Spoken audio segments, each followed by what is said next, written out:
And I'm gonna start as well a Facebook Live. Mhm. And I know that you can see my screen that it's moving, but let's just wait a few seconds, please.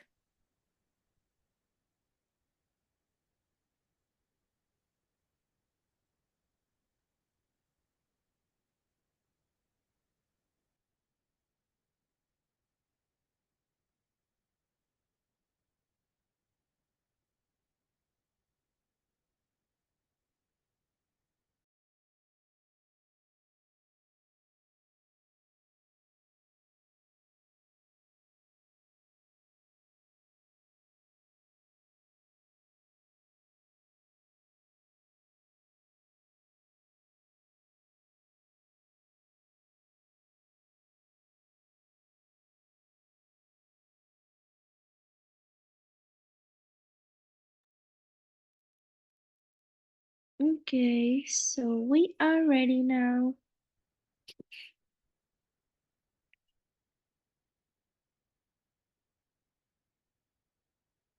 Okay, so thank you everyone for joining us today for this very special and important session about how to use or not use AI in your essays.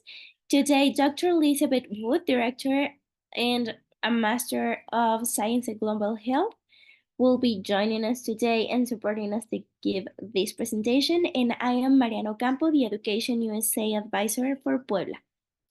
So I'm gonna start by giving a very, very short introduction on what Education USA is. If someone doesn't know, we are a global network of advising centers from the US State Department. We are the ones that are going to be giving you the most accurate, comprehensive, and current information about the full range of accredited universities, any institution of higher education in the US. So we are not going to be lying to you to make you go to study to another country. We are going to be your most informative source. We are going to be giving you free access to introductory information on US study. So if you ever need to prepare for any standardized test, you want to start looking for the best university for you, we are going to be there to support you. Some of the activities we organize are one-on-one session, public information sessions. We're going to be lending you reference material, books, and official test guides, and also we're going to be organizing workshops. Out of our centers, public information session activities with U.S. higher education representatives as this session, mobility fairs, seminars, webinars, virtual advising, and virtual workshop. It is worth mentioning that none of any of these activities have any cost. Some of the frequently asked questions are, does Education USA have a scholarship? We only work with one scholarship, which is the Opportunity Funds Scholarship. And this is going to be an application scholarship. This means that we are not going to be covering your tuition, but we are going to be helping you and covering you with application expenses. Do you provide support for exchange programs? We do not provide support for exchange program, but we are going to be supporting you to study your whole degree in the United States, your whole bachelor, the whole master's, the whole doctorate. Does Education USA have language courses? We do not offer language courses, but we do offer conversation clubs. These can be virtual or in person. And also, we are going to be your bridge for you to find a language course with with any university in the United States. Do you have partnership or agreement with a specific US college and universities? We do not because we are a network from the US State Department, but as I said before, we're going to be the bridge for you to find the best university or college for you. Characteristics of higher education institutions in the US, there are going to be more than 4,700 universities. So these can be public and private. Some of them are self-regulated, and you can find community colleges, and universities. So there is a whole variety of higher education institutions in the US. Some of our services are researcher options. This is for when you decide to find the best university for you to study in the US, when you want to find a way to finance your studies, to complete your application, and create a strong profile whenever you're going to be applying for your visa and to prepare for your departure. And now I want to introduce Dr. Elizabeth Wood, who is the Associate Professor of the Practice in the Egg Institute for the Global Health at the University of Notre Dame, where she also serves as the Director for the Masters of Science in Global Health program. Dr. Wood specializes in community nutrition, gender equity, and maternal and child health, with significant experience in project design, implementation, training, facilitation, and monitoring evaluation. Additionally, her research utilizes mixed methods, both quantitative and qualitative, in nature and seeks to explain the complex system dynamics that affect health, including factors such as chronic and acute malnutrition, access to quality healthcare services, and drivers of maternal and infant mortality. Thank you very much, Elizabeth, for being here today. Thank you. You're very welcome. So I figured I would start with just describing some of the basic functions of artificial intelligence, and I'm not going to go over every kind. I just used this this image to show some of the types of artificial intelligence that exist. Some are called machine learning, neural networks, natural language processing, and robotics. Again, there's many more types of AI.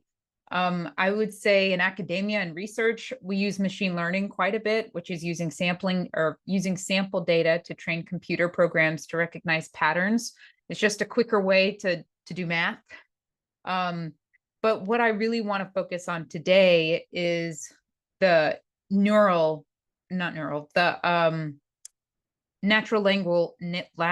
language processing, because that's the one that I think we probably interact with the most as we're applying for programs.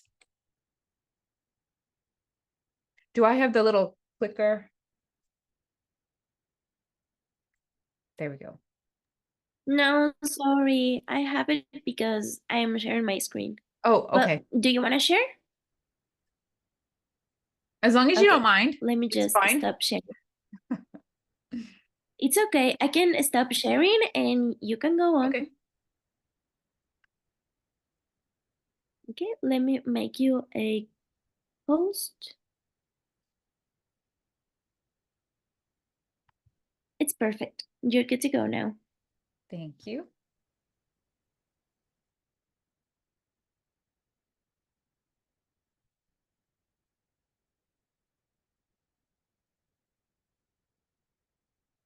Okay.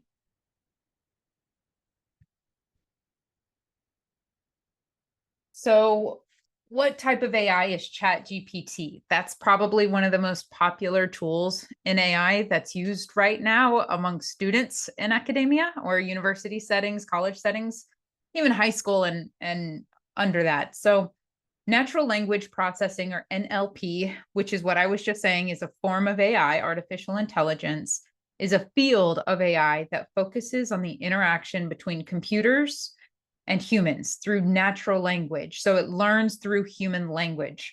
Large language models, or LLMs, they're designed to understand, interpret, and generate human language in a way that's both meaningful and contextually appropriate. Again, I'm not going to go too much into depth into what ChatGPT and other large language models are. It gets really, really complicated, but I wanted to focus more on the surface and their uses and where we can potentially go wrong if we use them incorrectly. So again, we start with AI, then we go down to NLPs, and then we go down to a specific type of NLP, which is called, and there's lots of different types of NLPs. I don't want you to assume that there's only one. It's generative pre-trained transformers. Those are GPTs. Those are a subclass of deep learning models. Again, different type of NLP to generate human-like text based on the input they receive. So there's different types of GPTs other than Chat GPT. There's other types of large language models out there.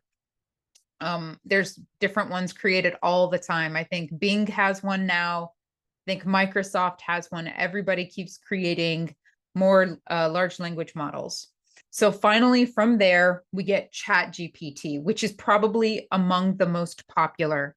It's an advanced AI large language model developed by OpenAI. It's based on the GPT, the generative pre-trained transformer architecture.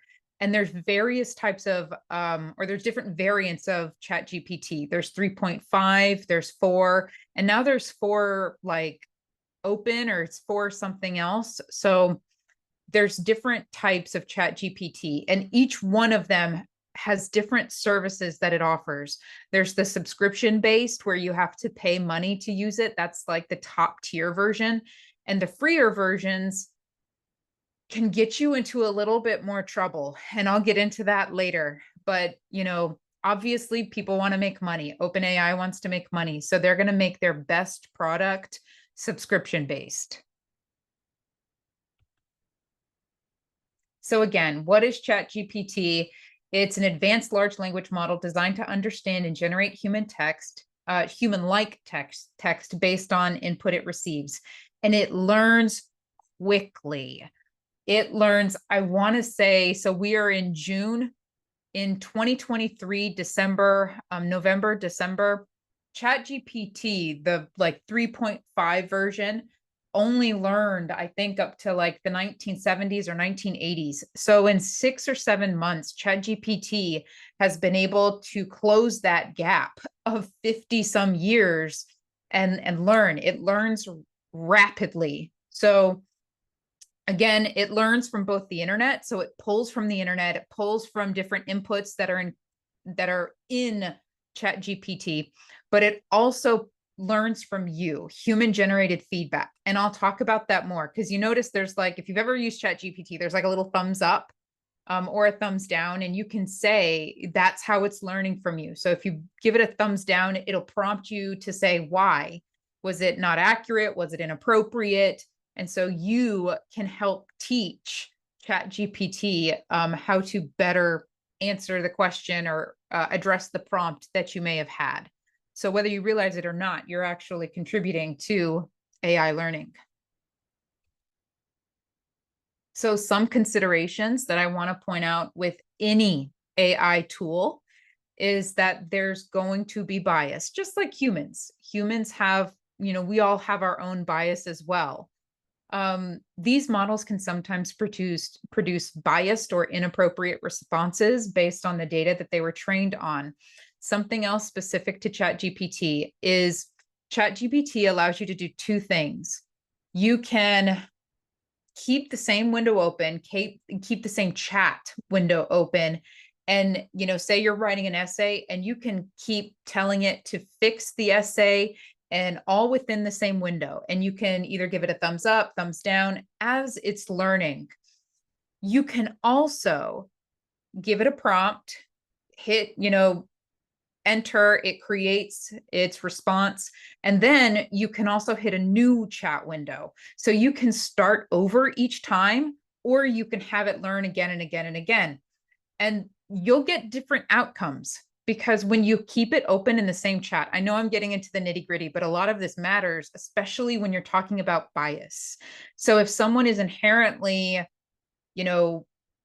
maybe doesn't believe in diversity, doesn't believe in inclusion, and they're putting in words and it's all within the same chat. So that AI, that ChatGPT or whatever large language model is going to learn what your inputs are, learn from your language and regurgitate them. It's going to produce more of that same language. So if someone is inherently, again, just not maybe, I'm trying to think of a good example, but not someone who really, again, believes in diversity, then it's going to be producing that type of comments, inappropriate comments. Likewise, with ethics, we have to ensure that people responsible or that it's responsible and ethical use of language models, particularly in sensitive applications. I'll talk more on that in areas when not to use ChatGPT. And then interpretability. So how it interprets things. So, it's not a human. These are human-like models. They're not humans. So they don't necessarily understand jokes or humor or sarcasm or things like that. So things can be interpreted wrong or incorrectly, and you may not notice it. So you may take something and put it in an application and think everything is great, but there's maybe a sliver, a sentence or two in there where it's just like wildly inappropriate or says something that's just very incorrect. So we have to consider all of these things when we use these tools. And that's exactly what I call these AI, ChatGPT included. They are a tool. They're an instrument. They're not a means to an end. They're not something that we should use and then copy and paste it into a Word doc and upload it. That's not what I would recommend these be used for. But I'll, again, talk about that in a second.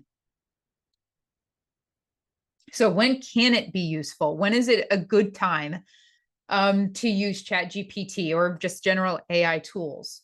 When you're brainstorming your essay topic. So if you have an admissions essay and it doesn't give you a prompt, you can say that. You can, prompt that. It's just like a Google search. Be as specific as you can in ChatGPT. It will help narrow what it says, what it produces for you. So if you don't have a topic that it presents to you, then just write a topic that includes my interests in basketball, learning about public health, the Euro Cup, and like some other just random stuff that you want to integrate into your essay. Be as specific as you can. It can help you develop a central theme or message for your essay that aligns with what you want to convey to your committee, the admissions committee specifically. So if you do have, like if you see that you're applying to a university or a college and they do have a very specific prompt, drop that in there. But again, I'll give you examples, specific examples of how to do that the right way. Because you don't want to just pull from ChatGPT. Again, you want to make it unique to yourself.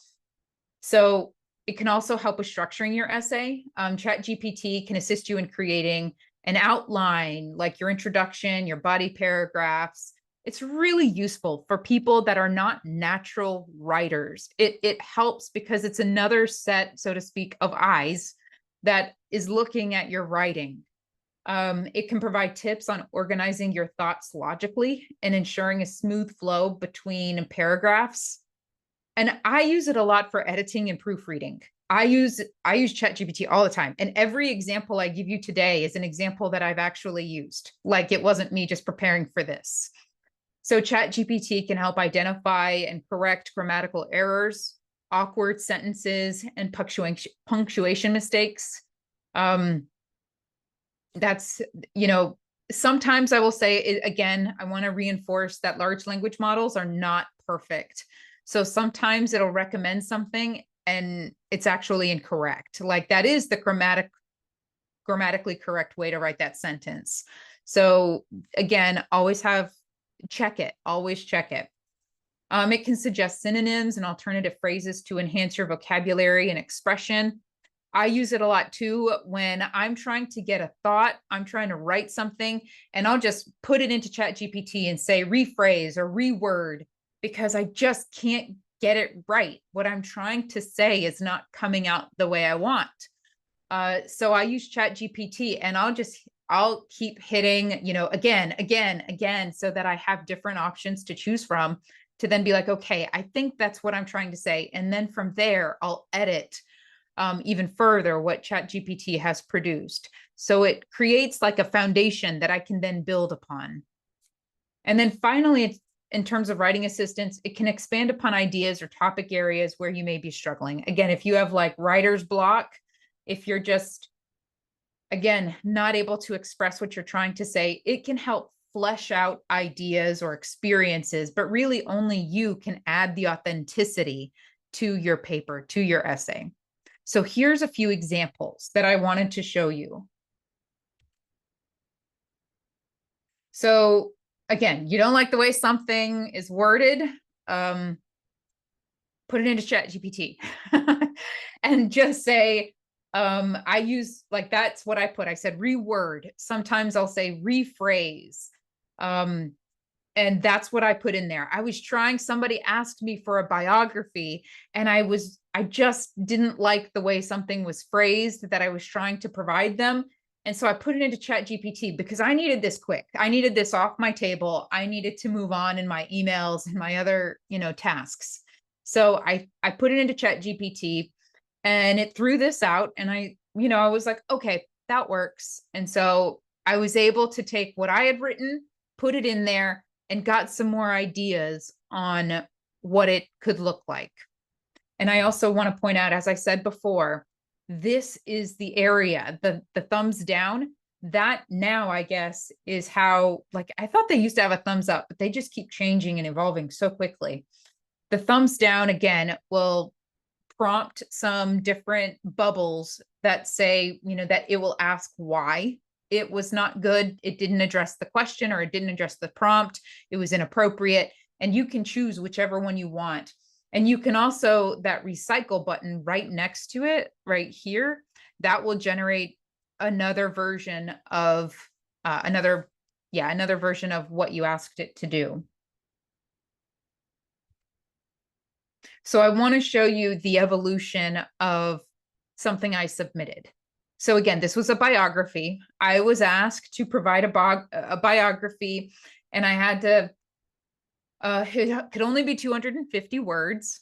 And I wanted to highlight, I added this other stuff. I added transformative learning in higher education, because that's an area I work in, international collaborations, and I'm a global health practitioner. So of course I want to talk about global health and global health education.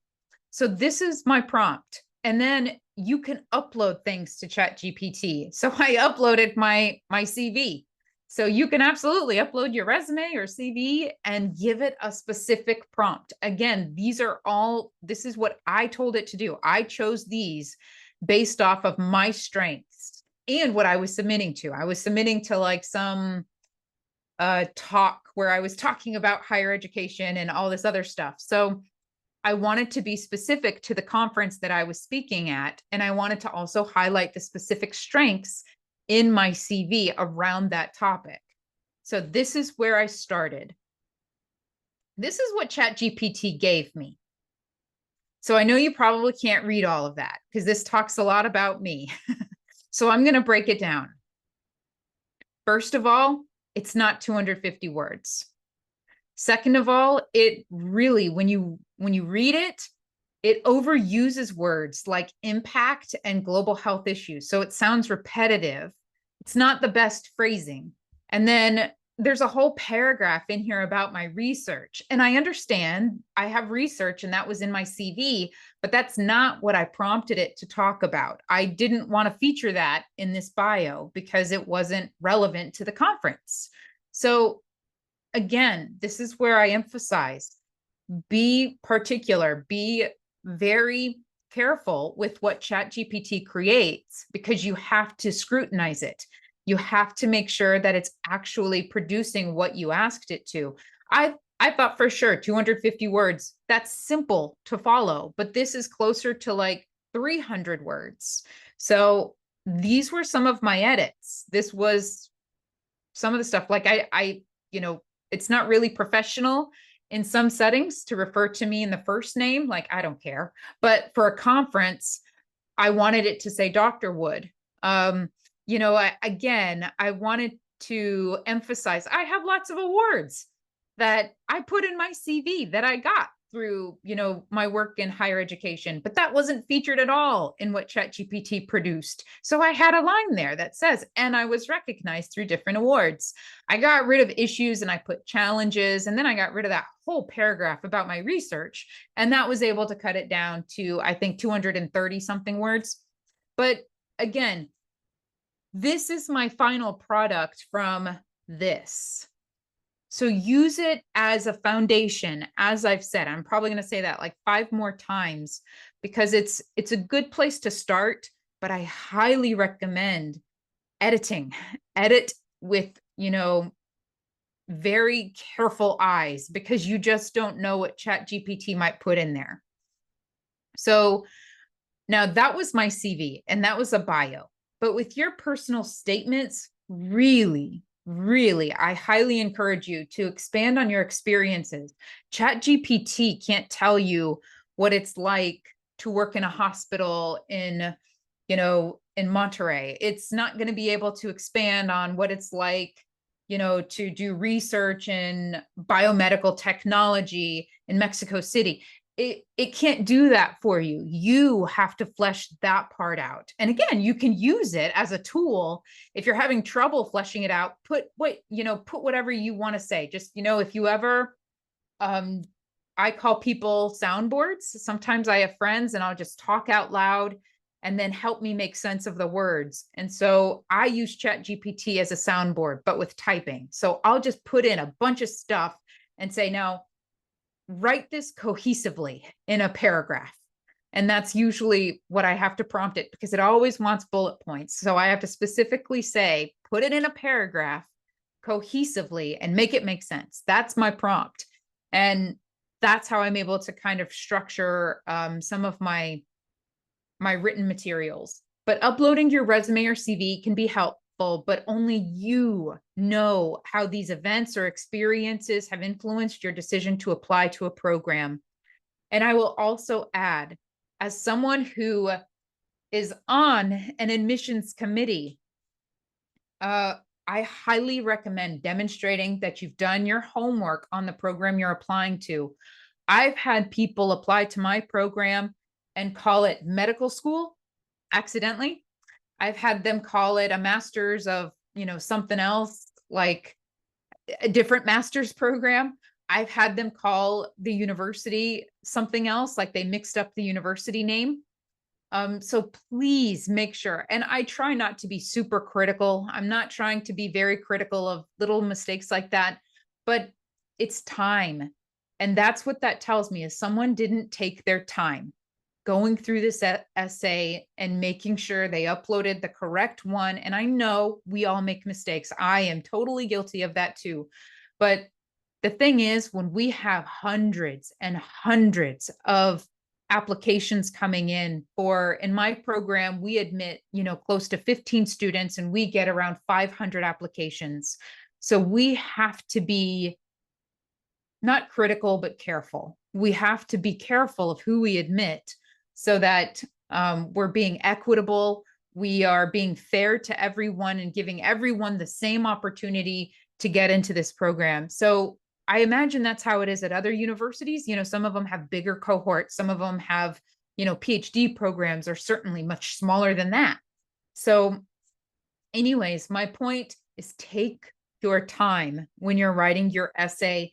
And if you use AI tools to help you, just make sure that they're a tool and not the final product. I also, I added in here to refer to coursework that you're potentially excited about. Say you're excited to learn about health policy, or again, I'm from global health. So these are my examples.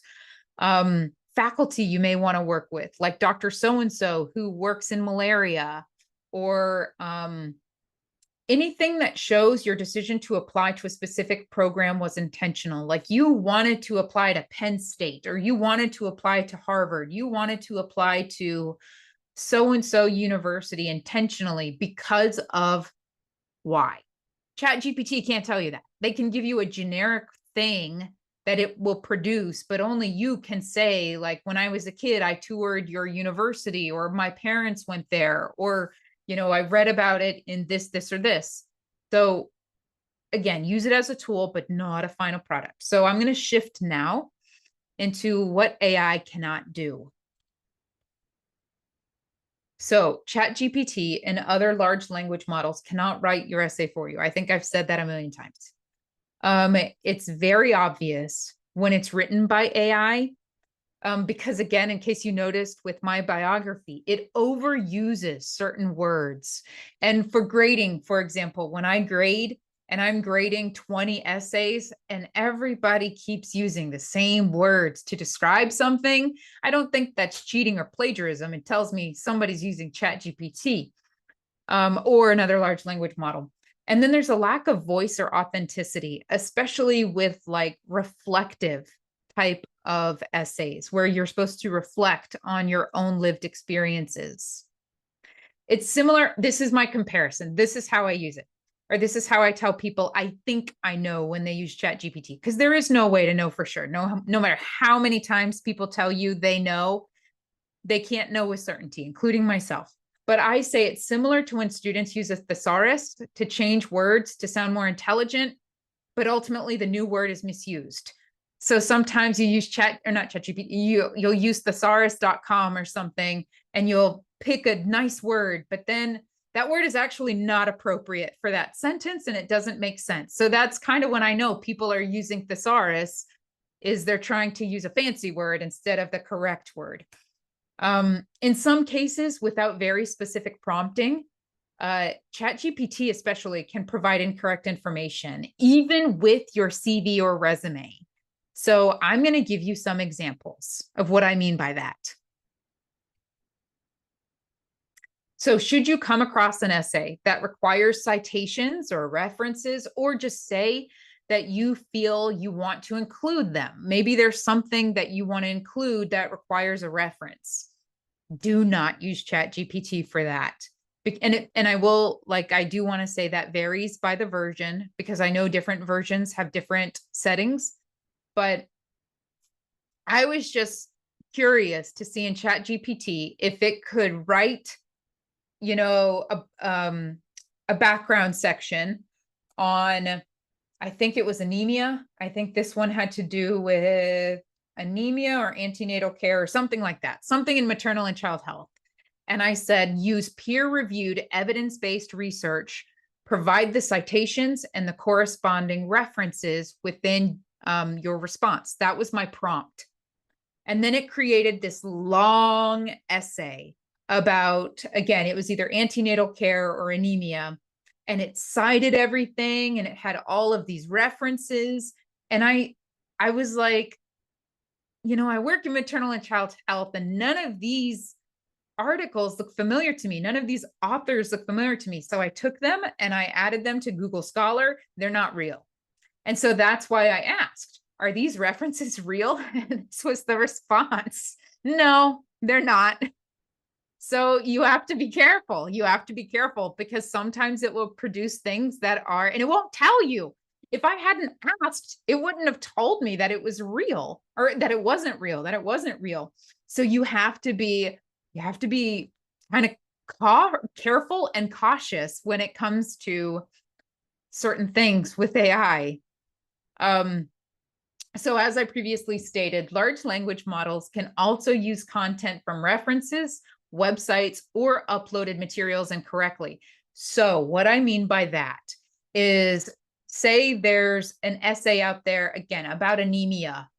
It may cite that that article about anemia, but it's actually saying the wrong thing. So the article may be talking about some incredible finding that has to do with breastfeeding and anemia, but ChatGPT cited that article for saying something the opposite.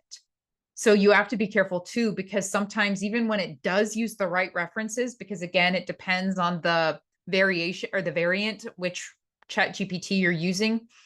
Even if it does, it may incorrectly state the findings of the study. That's where it gets into the misinterpreting a study. It could misinterpret a website or uploaded materials. Like, say you upload something and it's very sarcastic or it's satire. It may incorrectly understand or interpret what you're uploading. Or, say you provide a link to a website, it may misinterpret that. It may also provide bias, especially based on the content that it pulls from, especially based on content that it pulls information from. And the thing with OpenAI specifically is they do not tell you where ChatGPT pulls its information from. It may provide misinformation or disinformation, again, based on the content that it pulls the information from. It just really depends. And then finally, translations have been improved across various AI platforms, including ChatGPT, but they're not perfect. I think there's another one called like Quillbot or something like that. And it, I know a lot of students may use it. It's not perfect. So with anything else, use it as a tool. Do not rely on translations, especially if you're not fluent in both either languages or both languages or other languages. Again, that's more of just like being cautious. I know we're getting close on time. I have like this and one other slide. But finally, more of the serious stuff with AI, privacy and security settings. I know I said you can upload stuff. Never upload anything to ChatGPT or any other large language model. Or, there's something called Claude.ai. That's another one where you can upload stuff. Be careful. Never upload anything that has sensitive information, especially your sensitive information, because you don't know where it's going to be shared. And I'm always pretty paranoid about anybody that has my health information and sharing of health information, or any other kind of information, because you never know. OpenAI may be bought. Say OpenAI gets bought by Facebook or Meta, and then whatever you uploaded belongs to Mark Zuckerberg. So you have to be careful with how you use these tools. I know I keep saying that, but there's malicious actors, not to say that Meta is malicious, but there's malicious actors that exist that could use ChatGPT to create convincing phishing messages or fraudulent themes or schemes, tricking individuals. And there's so many opportunities to do bad with AI that I just always recommend never uploading anything that has any sort of very sensitive information, whether it's like personal health information or otherwise. And then finally is accountability. Determining accountability and responsibility for the actions and outputs of ChatGPT can be complex because you don't know who's at fault. Is it OpenAI who created the tool, or is it you that used it? So it raises a lot of ethical and legal questions. So I always say be prepared to take responsibility for what you submit using ChatGPT and other large language models, because you just don't know where that content came from. You could be quoting or citing content that was classified as, top secret. You don't know, because you don't know where it came from. So with that, I just always have this little decision tree. I didn't make it. But I think it's a nice common sense kind of decision tree where if you're not familiar with what you're trying to ask ChatGPT, I don't recommend using it. But if it's something you're using, again, for an essay, for an admissions application, I just say use it as a tool. Use it like you would anything else, but cautiously. Okay, so I will stop there. And I think there's some questions. Yes, there are some questions. Jorge Antonio is asking, is there any mistake if I copy and paste on ChatGPT the paragraphs of my essays only to proofread grammar? Okay, sorry. I was trying to do this. I'm sorry. Let's see. Is there any mistake if I copy and paste on ChatGPT the paragraphs? Let me see. I don't think so. I don't think there's any problem with using it to proofread grammar. Just be sure that it's not perfect. I have a Grammarly extension on my computer, and it's not perfect. There's some times too where I find errors with that because it's just incorrect. So I think it's a great starting place, and I don't think that there's any problems with using that, especially for grammar and proofreading. That's, I think, what it should be used for. I would like to add something to that answer. I don't think the problem is when you copy something from your own text and paste it into ChatGPT, but the other way around. The problem is when ChatGPT writes something for you, and then you copy that and you paste it in your essay. And I'm gonna give an example. I was reviewing some essays for a student that wanted to participate in the Opportunity Funds scholarship, and I read like a first draft of these essays. And I created some correction like, hey, you can pay more attention to these details, be careful. And then he sent me a new essay, completely different, perfectly well written. Of course, we know that that was not his creation, but that is the thing that you gotta be careful and you gotta set your limits on how much of AI you decide to use for your essays because it is noticeable. The student lost his voice when he was writing. So you guys gotta be very careful on it. Exactly. I say that too. I say voice, I say authenticity.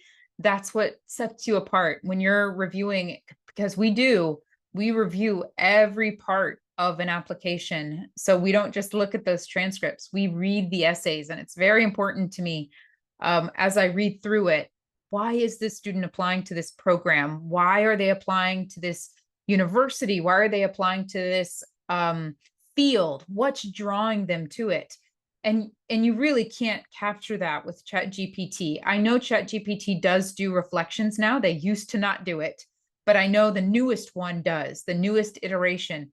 But I've seen some of it, and it's not as good as what I see or what I read from authentic human generated experiences and what I've seen or what I've read from those experiences.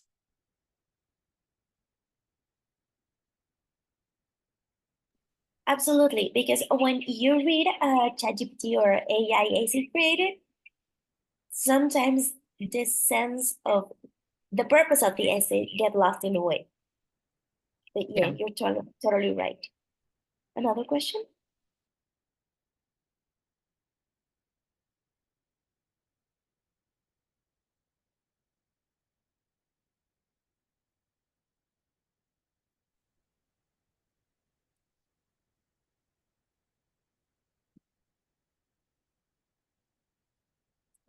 Hello, can you hear me?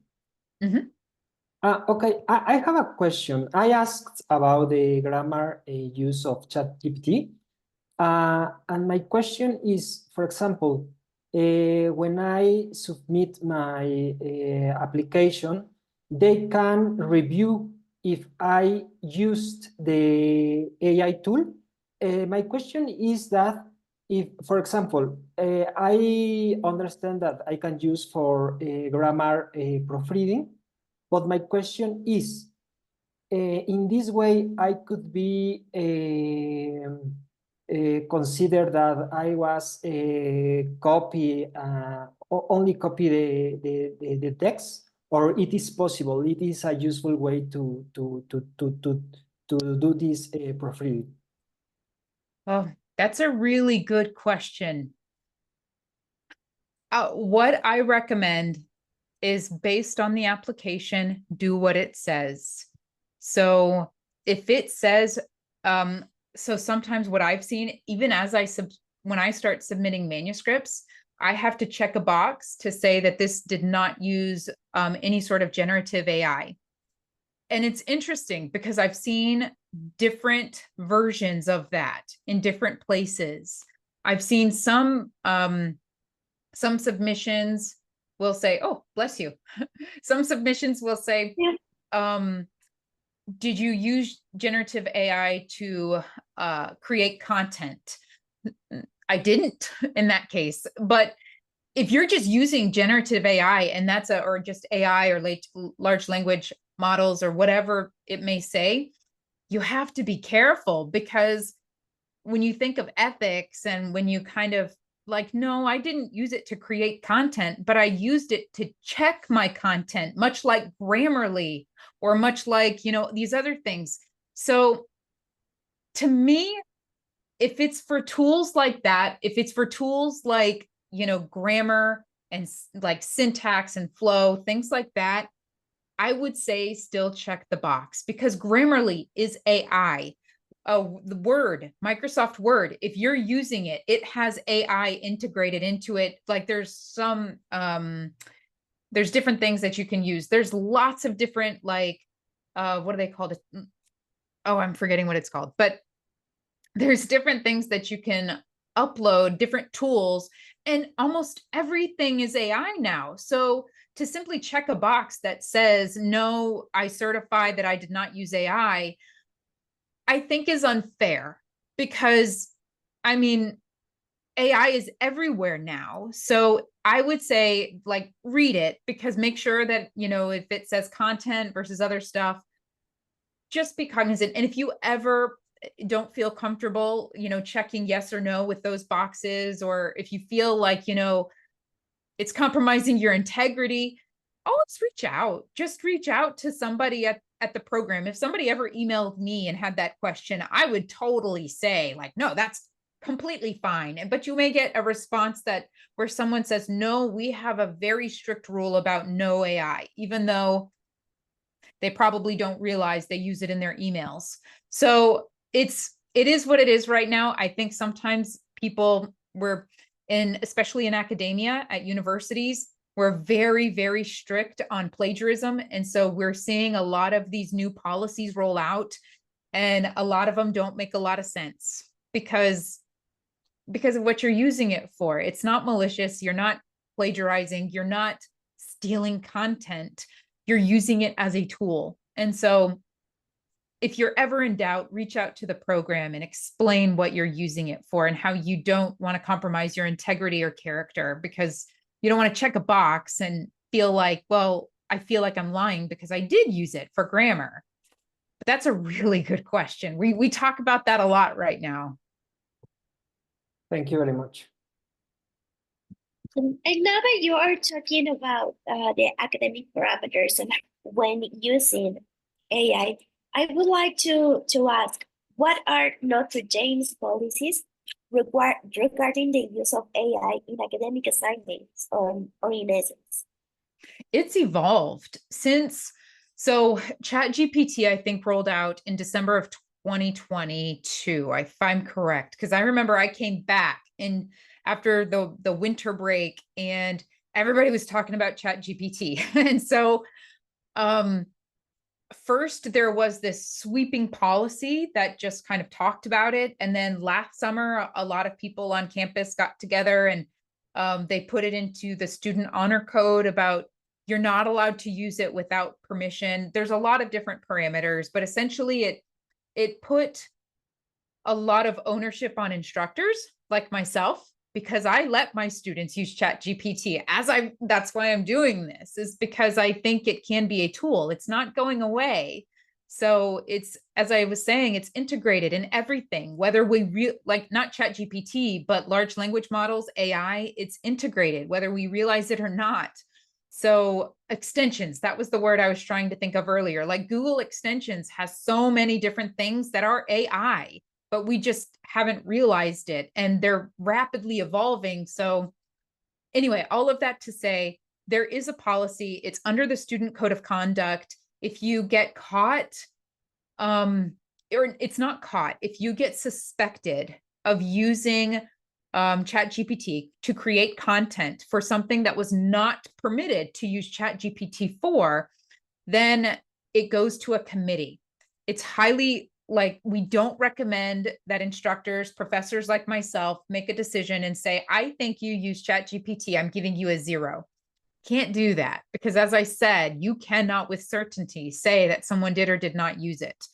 No matter how many of these like AI things are out there that say they can use it, they're not real. So anyway, all of that to say, there's a committee that will then review an essay or whatever it is that gets submitted to determine whether or not what happens with the student, whether or not they have to redo the essay, whether or not they get a grade penalty or whatever the consequences may be. I fortunately have never had to do that, but I also let my students use ChatGPT and other AI tools with intention, not for essays, but for other for creating different things. Thank you very much. I have another question. There exists some application or some web pages where you can like submit your essay or literally copy and paste it. And then this page tells you this essay has 90% written, is 90% written with AI. So is there like a limit for a percentage of that can be written in AI, like in Notre Dame? Like Yeah. So a lot of those like recognizing AI, they're not real. That's what I mean. Like Quillbot has one, like, a Chat GPT, or it says like AI detector. Nope, it's not real.